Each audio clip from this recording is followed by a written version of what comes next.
Title: A Day in the Life of Captain Redbeard. The salty breeze carried the tang of the ocean as the sun began to paint the sky in hues of pink and orange. Captain Redbeard stood at the helm of his weathered ship, the Crimson Corsair, his rugged features illuminated by the morning light. His scarlet beard, the source of his fearsome moniker, danced in the wind, matching the crimson flag that fluttered atop the mast. The crew scurried about the deck, their camaraderie evident despite their ragged appearances. Today would be another adventure on the high seas. Captain Redbeard's emerald eyes scanned the horizon, seeking out potential targets. The Corsair was known far and wide for its ruthlessness, but it also carried a reputation for sparing those who surrendered without a fight. The captain believed in a certain code, a pirate's honor, so to speak. As the crew went about their chores, Redbeard's first mate, the scar-faced and grizzled Arlo, approached him. "Captain, we've spotted a merchant vessel on the horizon. Looks like a fat one." Redbeard's lips curled into a sly grin. "Aye, Arlo. Let's unfurl the sails and show 'em the might of the Crimson Corsair." The ship's sails billowed as the crew worked in tandem, and soon the Corsair was skimming across the waves, closing in on their unsuspecting prey. The merchant ship's crew scrambled as they spotted the approaching threat, but it was too late.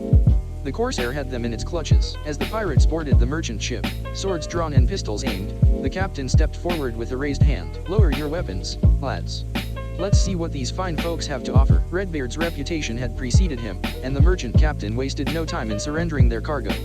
Barrels of rum, silks from foreign lands, crates of spices, all were transferred to the Corsair's hold.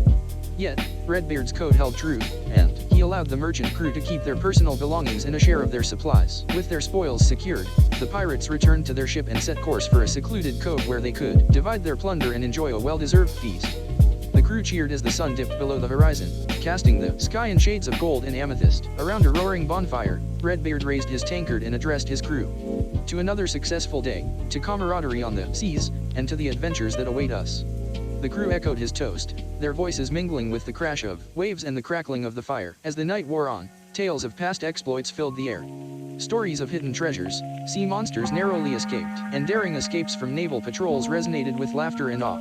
Redbeard himself shared a tale of how he'd earned his name, a battle against a ruthless adversary that had left his beard stained with the blood of his foe. Amid the revelry, Redbeard noticed a lone figure sitting at the outskirts of the firelight. It was a young woman, her eyes fixed on the flames, her expression a mix of curiosity and apprehension. She was Isabella, a recent addition to the crew who had joined them after a chance encounter in a port town. Redbeard approached her with a kind smile.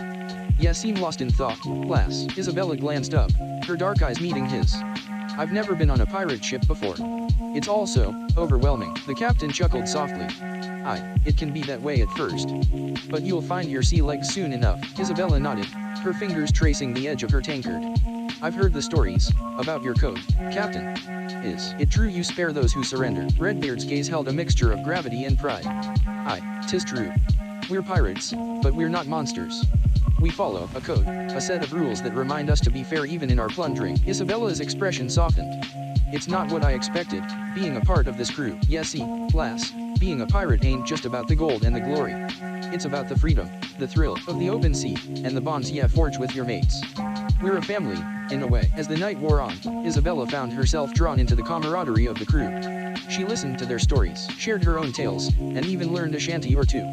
When the first light of dawn began to break, the crew's energy had waned, and they settled in for a well-deserved rest. Days turned into weeks, and Isabella's presence on the Crimson Corsair became an integral part of the crew.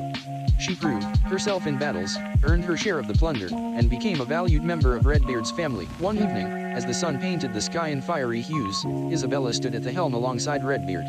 "Captain, I've been thinking," she began hesitantly, "about my life before this." Redbeard raised an eyebrow.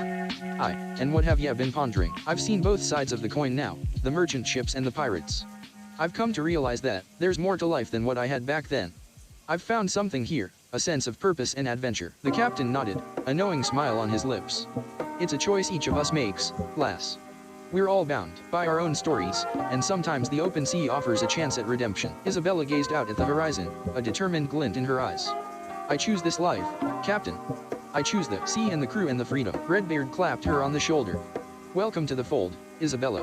Yevi made a wise choice." And so, under the setting sun, Isabella's journey continued, a life of piracy, adventure, and the bonds of a crew that had become her family. With Captain Redbeard at the helm and the Crimson Corsair riding the waves, every day brought a new chapter in their epic tale on the high seas.